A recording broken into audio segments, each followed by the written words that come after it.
Obviously, the biggest relationship killer and what we all struggle with is welcome back. My name is Eden Lee Middleman, and I am a dating coach and sex coach here at Erotic, the brand, which is a brand I started. And we're all about radical accountability. You guys know I like to tell like it is. I don't hold back. Yada, yada, yada. I know why you're here. You're worried that you're doing one of these relationship killers, and I have given you 10 in this video. It is going to be jam-packed. It is going to be super important for you to absorb this information and truly observe yourself in relationships and even friendships and see if you are doing these things, because a lot of this is hardwired in us. A lot of these relationship killers have to do with the fact that you're not pouring in. You are not doing your part as an active member in this partnership. I like to refer to relationships as a partnership. It's about being a good partner in a partnership. That keeps you accountable.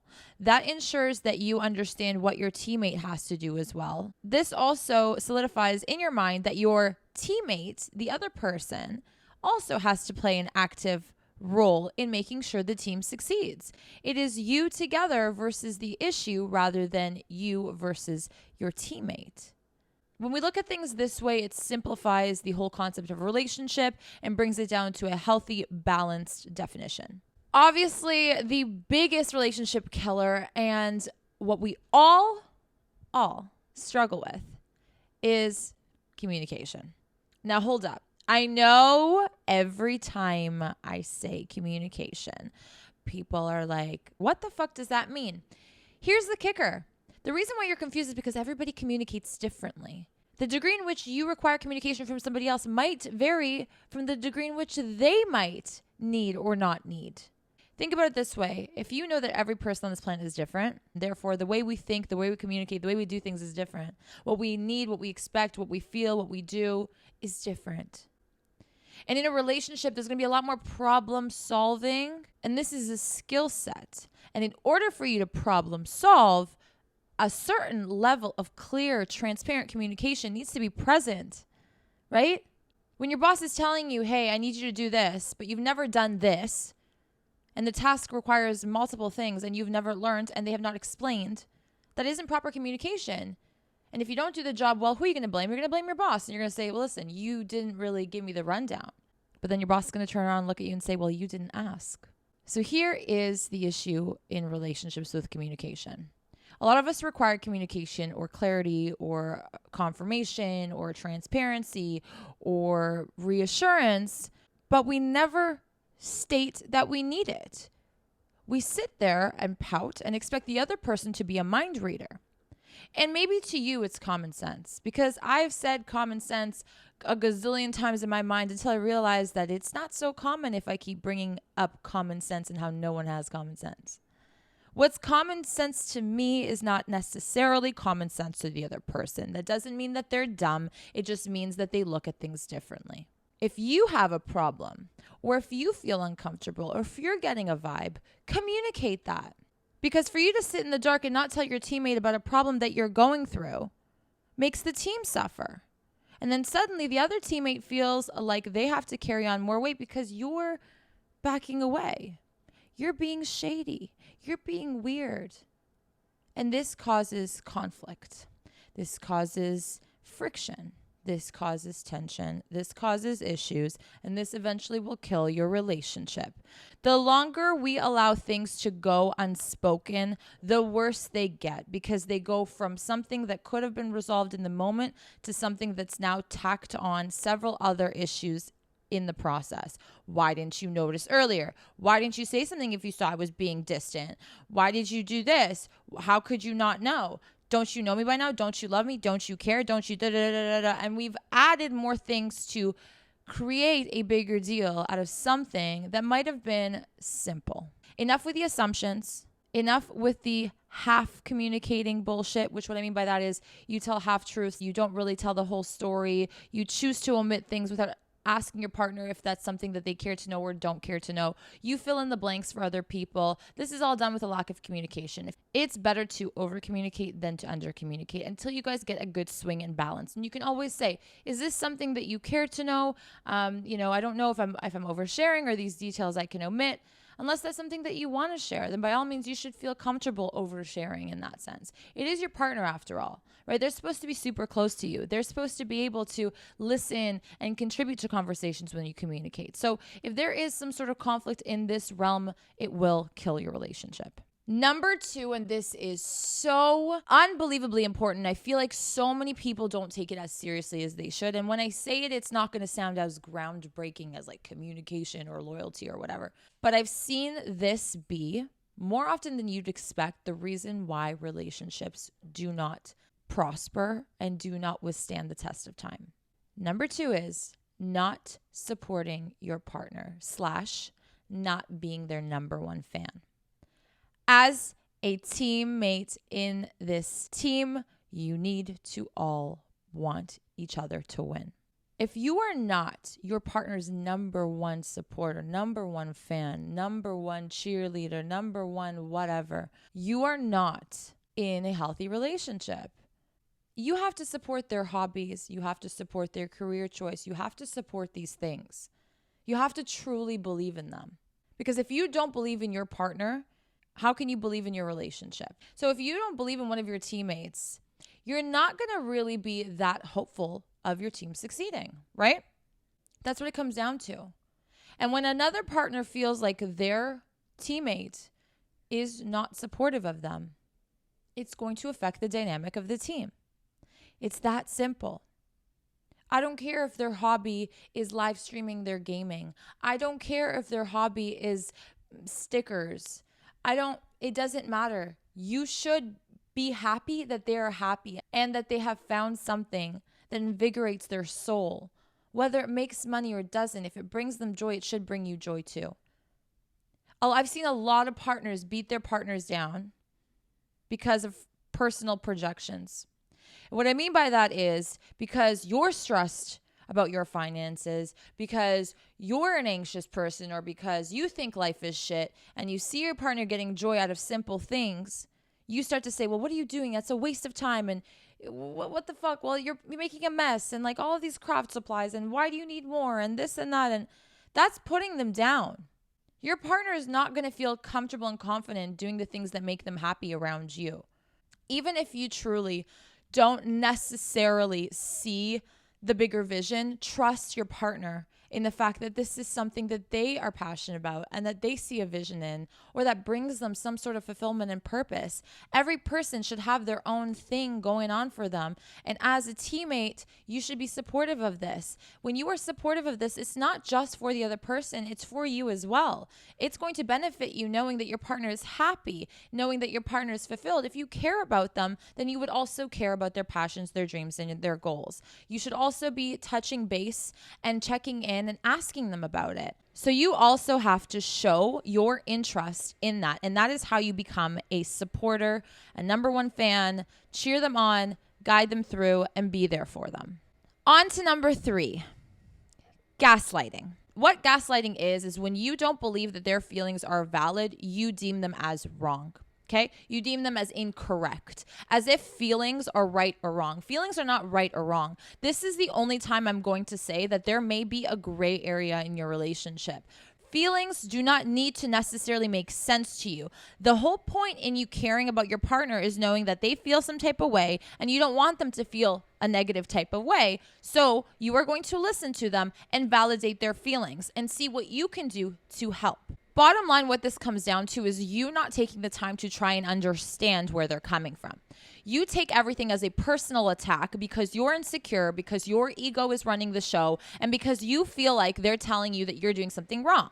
When they're telling you, I'm not comfortable when you're hanging out with your friends that are girls, it makes you feel uncomfortable. And you're like, you're insecure, you're jealous, you're this, you're that. That's gaslighting. You're turning around to try and get rid of the fact that there might be some sort of blame here, or that you might have done something that would have caused them pain, and you're acting defensively. And normally when someone acts defensively off the bat, they are guilty. So you are not doing anything but validating their negative feelings here by gaslighting. So in a weird way, gaslighting is you invalidating their feelings and saying that they're not valid, but at the same time, all you're doing is strengthening the negative feelings they are feeling. So you're losing regardless.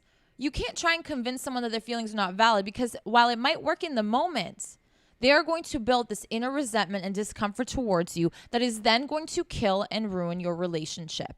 Maybe not now, but in the long term. Most people who don't deal with problems, what happens is it becomes a snowball effect. Other things start to tack onto this smaller thing, and it becomes a big vortex of shit that then you have to fucking deal with. So deal with it correctly so that you don't have to deal with it in the future. I don't know why we do this to ourselves. We want our future selves to suffer. We are like, fuck this, fuck that, avoid, gaslight, put people down so that I don't want to be involved. I don't want to have to do with anything. Well, you're in a partnership, you're in a relationship, you're in a fucking team, you are involved. If your partner's not feeling well, neither will you feel well. And you should care enough, and if you don't be in a relationship, but you should care enough about how your partner is feeling. And you should not want them to feel that way, that you are going to sit there and take the time to understand their feelings. And if that doesn't work, you're going to say, it doesn't matter if I understand or if I don't. How do we overcome this together? What can you do and what can I do without compromising our boundaries? This is where problem solving, the skill that we all need in all areas of our life, comes into play. And that requires you lowering your ego, humbling yourself, sitting down, being patient, and listening. Don't talk as much. Listen. Shut the fuck up and listen. And if you have something to add, then add. But if it's just coming from a defensive place, don't add. And this is a skill that's hard to do, because in the moment we're like, but you did this, but you did. No. If it's in the past, you leave it in the past. We're looking at current problem. This, what's on the table now. We're not going to bring more stuff on the table, one at a time. The next relationship killer, relying and assuming and expectations. These are 3 things I really want you to focus on. Sometimes we're in relationships and we end up relying on our partner to give us what we tell ourselves we cannot give ourselves. Now, I've made countless videos on this. Go back, have a look, skim through my channel, really get the gist of the foundations of the mindset you need to be on in order to succeed in all areas of your life. And that includes dating and relationships. When we rely on each other to fulfill our needs, we become codependent and we create an unhealthy attachment. Just because you are in a relationship doesn't mean that your partner needs to do and be everything for you. In fact, that's unhealthy. If you cannot be whole and good on your own, then you should not be in a relationship, because all you will do is put an immense sense of responsibility on somebody else. And to live like that, with that weight on their shoulders alongside their own weight, is unfair. Your teammate will become weaker and weaker and weaker. And then that's when you're going to feel like you're the only one carrying the relationship, when in fact they've been trying to carry the entire relationship because you put that on them. A subcategory of this is expectations. And I did briefly bring that up with communicating your expectations, or as you go, if that changes, your expectations start to change, you should also be communicating that, because with time we change as human beings, and that's okay. So what you expected before, if that's not it anymore for you, you have to bring that up the minute you realize. That is your responsibility in that relationship. So you have to take responsibility for yourself, understand your expectations, understand when they change, do the action that is necessary, which is communicate, discuss, problem solve, work on it, change, and move on. Stop expecting everyone to be the same as you. Like I said at the beginning, everybody is different. You cannot expect them to show you love the way you show other people love, or the way you need to be shown love. Everybody gives and receives love differently.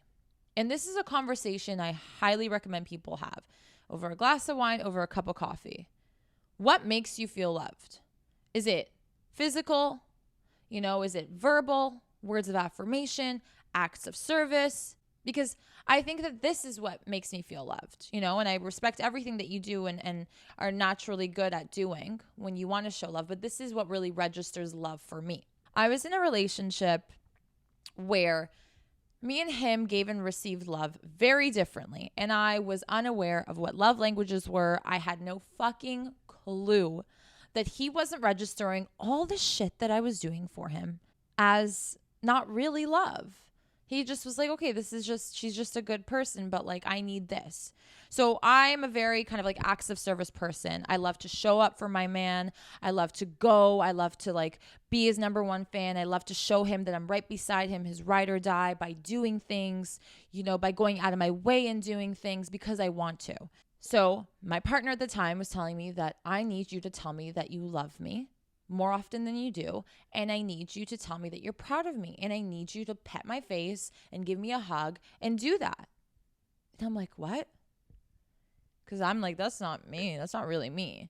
And a lot of us then, our ego and this, and it's like, I'm not going to change for you. What's it to you to show more love in a different way? That's going to make you a bigger, well-rounded person. Right? That's going to broaden your knowledge on how to give love in different ways. That's not going to impact you negatively. You are not changing yourself. You are compromising. You are not changing the essence of who you are. You are changing how you show things, which is an amazing skill set, because in life, there will be different people that require different ways of doing things from you. In a job, they want you to write out an Excel spreadsheet instead of verbalize their calendar to them, or whatever the fuck it might be. You need to be able to adapt. There's a certain level of compromise for what? The greater good of the relationship. If your partner is happy, the relationship is healthy, and you are also then reaping the benefits. Both of you should be happy. Both of you should be pouring into the relationship, and then you both will reap the benefits. Talk about your love languages. Understand what they are. Understand how you give it and how you receive it. And even you just saying, well, this is what I do acts of service, will make them be like, oh, wow. Okay, that's how you show love, because now I understand, because I noticed these things. I just didn't know if this was just like what you do for everybody or if you do it specifically for me. And now I feel like, okay, wow, I truly understand that. That might even just change the way they look at the things that you do. Boundaries, boundaries, boundaries. Do you know what your boundaries are? And I guarantee most of you guys don't. You don't have a list of boundaries. You should. Instead of having a list of what you want from a partner, 6 foot, 6 figures, and fucking 6-inch dick, you should probably figure out what your boundaries are. Okay? Prioritize that. That's the only checklist that you need in a relationship. What are my non-negotiables? Where do I put my foot down? Where's the line? What will I be willing to do and what I will not be willing to do? And why will I not be willing to do these things? Is it out of stubbornness and ego, or is it because it's going to compromise me, what I value, my beliefs, and who I am, and my self-love and respect? That is what a boundary is. And you should have it in a relationship, no matter how many years it's been.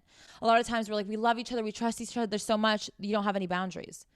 Well, here's the thing. When you don't have any boundaries, you slip into this sort of like weird, one kind of dimensional person in a relationship. You are your relationship, which is not good. You are an individual in a relationship. That's the difference. And without boundaries, we don't protect ourself, our sense of self.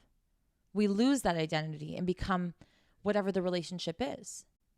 And then when there's a bump in the relationship, we become that bump. We're not resilient to these things because this is all we are. We don't have a backbone anymore. We allowed our boundaries to be compromised, and therefore our identity, our values, our beliefs, etc. are now all compromised. This then brews resentment, and resentment's a big relationship killer in general. And a lot of times resentment takes a long time to get there. It brews because the source of the problem was never dealt with to begin with. And with time, that's how resentment builds. Resentment requires time for it to exist, right? You can be angry, but for resentment, to resent the other person, that takes time. So if you're in a state of resentment right now, it's because something ignited that was never diffused. When boundaries are not kept, you lose respect for one another. When you lose respect for one another, you lose the relationship. Relationship, what is the foundations? Respect is a huge one. If you do not respect each other, if you can walk all over each other, you will not value each other anymore. You'll mistreat them without even realizing it. And you can say, I'm a good person. I will never mistreat anyone. It's human nature. When we see somebody that doesn't value themselves, we treat them as such. That's what they're giving out to the world, and that's what they are demanding in return. So when we lose our boundaries to the person that's closest to us, to the person we're the most vulnerable with, we're in a very dangerous spot. Doesn't mean to be cold, doesn't mean to be jaded. Understand what boundaries are, what they look like to you. Understand where the compromising line is.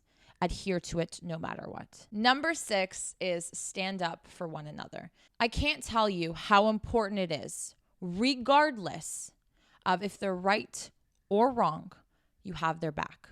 There's a way to do this without being like, oh, my girlfriend or my boyfriend's always right. Fuck all of you. If your girlfriend or boyfriend is acting out of line in public, you don't necessarily have to say my person's right. You have to say, hey, don't talk to her like that. Don't talk to him like that. There are differences here. Drop it. But always show them that you've got their back, even if they're right or even if they're wrong. Behind closed doors in private is when you speak on the other matters that you take care of. Hey, listen, what you said was offside at family dinner. I didn't appreciate that. I stood up for you because you're my boyfriend, you're my girlfriend, and I will, to show that, I'm loyal to you. But I have a problem with this. That's how you take up those conflicts. I see a lot of people who hang out in a group of friends, more of the young generation.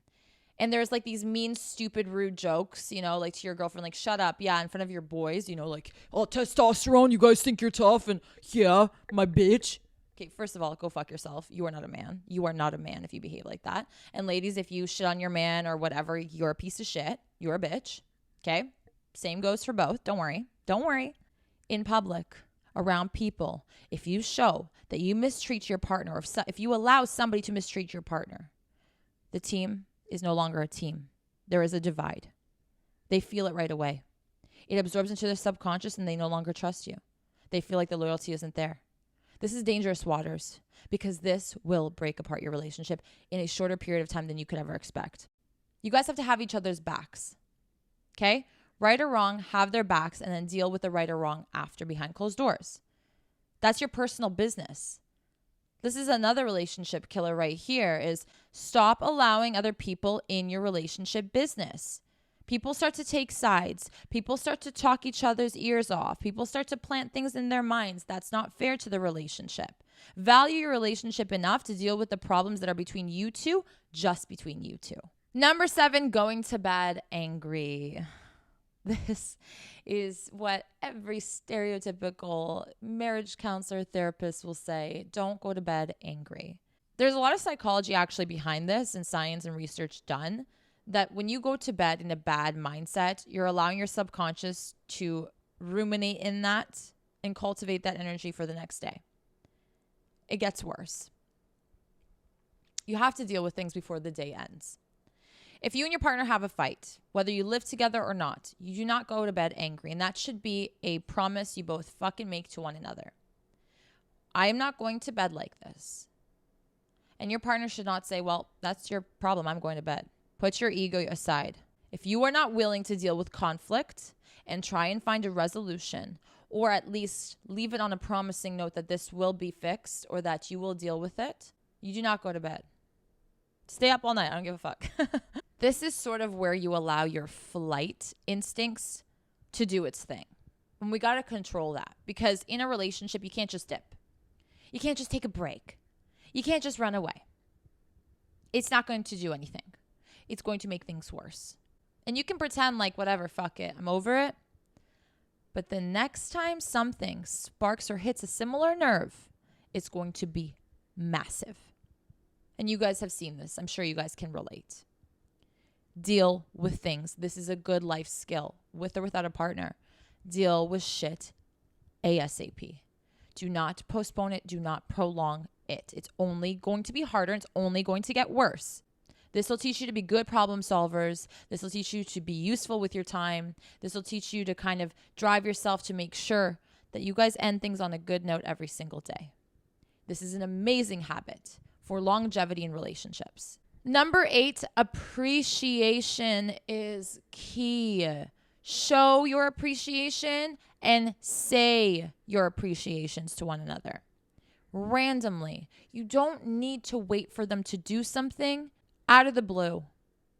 Daily, I appreciate you. I am proud of you. I see what you've been doing. Don't let your partner feel unappreciative, not even for a second. If you both are actively trying to make this work, you've got lots to appreciate from one another.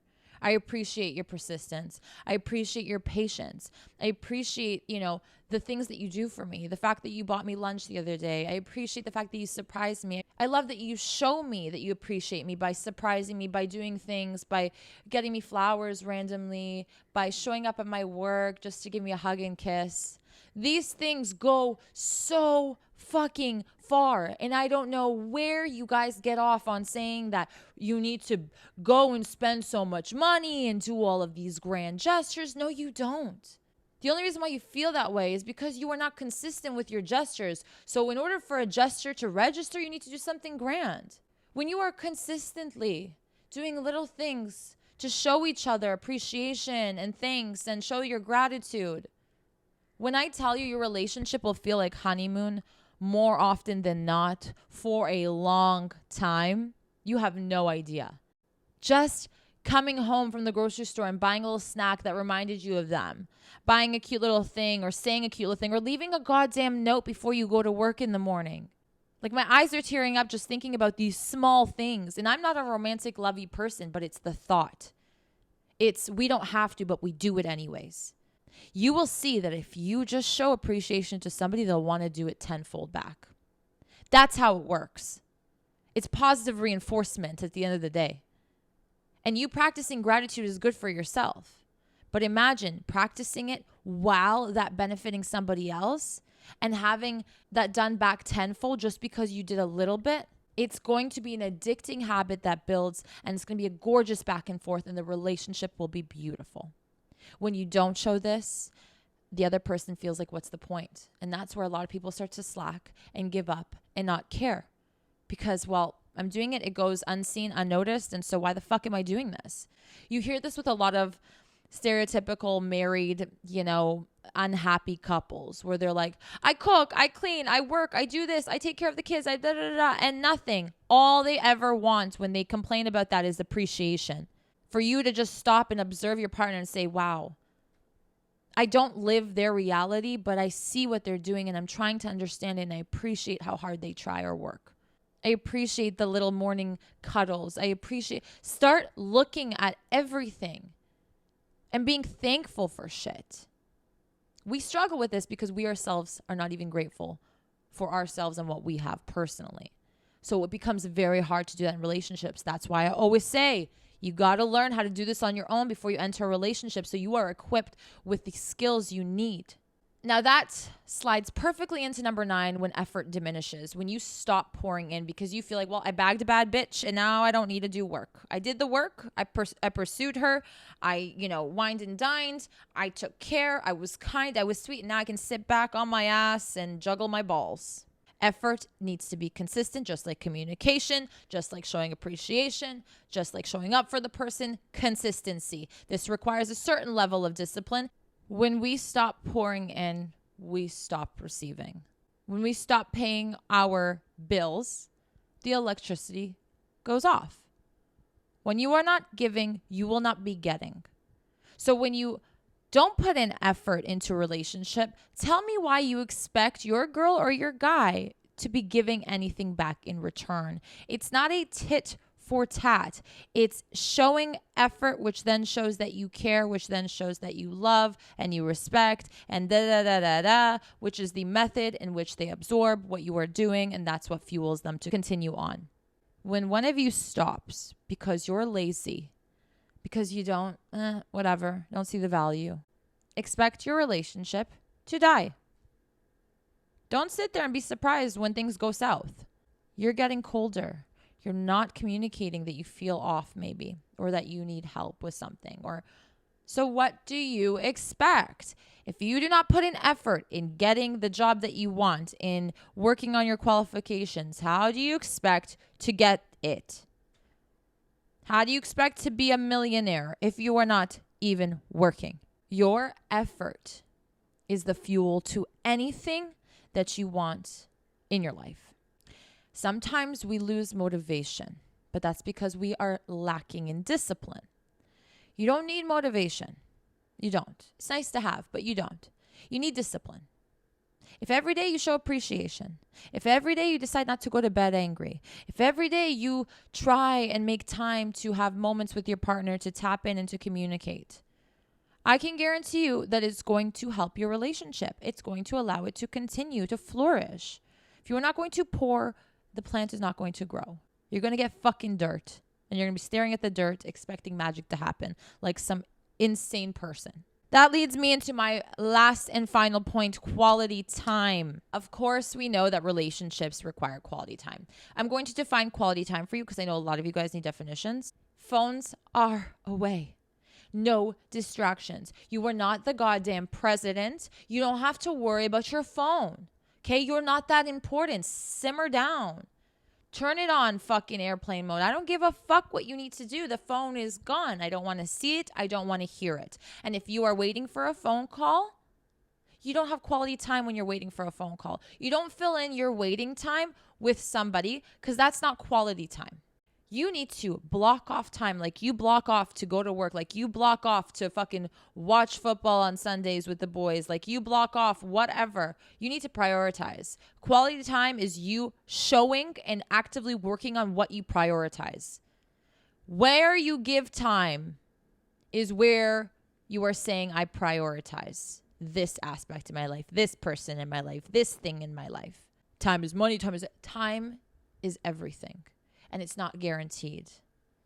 And it's the most valuable thing you have to give somebody. Undivided attention, quality time. And I usually say this to people who live together outside of the home. Because the home becomes a chaotic place of distraction, of, TV, we have the bed, we have the quality time.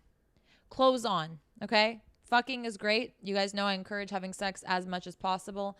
But quality time outside the house, one-on-one, you two, walk, deep conversations, do something together that fulfills you, that activates your hearts, that reconnects you guys. Go on a goddamn date. It doesn't have to be fancy. It doesn't have to be elaborate. As long as it's you two, one-on-one. You get out of the house by yourself with your man and you go on a date. Once a week. It is like you block off that Thursday night and no matter what the fuck happens, you don't say, let's postpone that to next week. I'm really busy tonight. I'm really tired tonight. No excuses. Because when you make excuses, what happens is every week becomes every other week. Every other week becomes once a month. Once a month becomes never. 20 minutes, half an hour of quality time overrides the whole week that you guys have lived together and barely said a word to each other of value, of importance, talking about other things that doesn't have to do with business and stress and work. How are you doing? What are our plans for this year? Future projections, dreaming, talking about passions and excitement, as if you were on a first date again. Show true interest. Without quality time, your relationship will suffer. You will feel disconnected. You will feel out of touch. You will feel like you're growing apart. And this is why a lot of us grow apart. We start living like roommates, doing our own thing, than teammates who have touch bases every day before practice, before the game. Even if it's the same thing they spoke about the other week, reconnect. There will be something new to discuss. There will be a new thought, idea, a new feeling. That comes down to effort, that comes down to discipline, and all the other things I said in this video. I know this was a long one. Thank you so much for listening. I really hope that you guys learned. I'm sure you did. There was so much in this. I should have made it like more than one video, one podcast. I'm glad we went through this. I think all of these were so essential and so important to discuss. Let me know if you guys enjoy longer videos / podcasts or if you prefer short and sweet. I'm just testing the waters with you guys, I would love some feedback. Let's communicate. Let's make sure this relationship between you and I is super healthy and we know what we want, what we don't want, what we like, and what we don't. Thank you guys for being here. I love you so much. Please don't forget to subscribe and like this video. It helps me so much and it means the world to me. And I have so much coming for you guys. Lots of new ideas, new exciting things. Leave a comment as well if you have a thought or idea. I love getting to know you guys. I love building our little community here. And don't forget to rate the podcast 5 large and in charge stars. Thank you for being here. Thank you for striving to be the best and highest version of yourself every single day with me. I love you, and I'll see you back here very soon. Bye.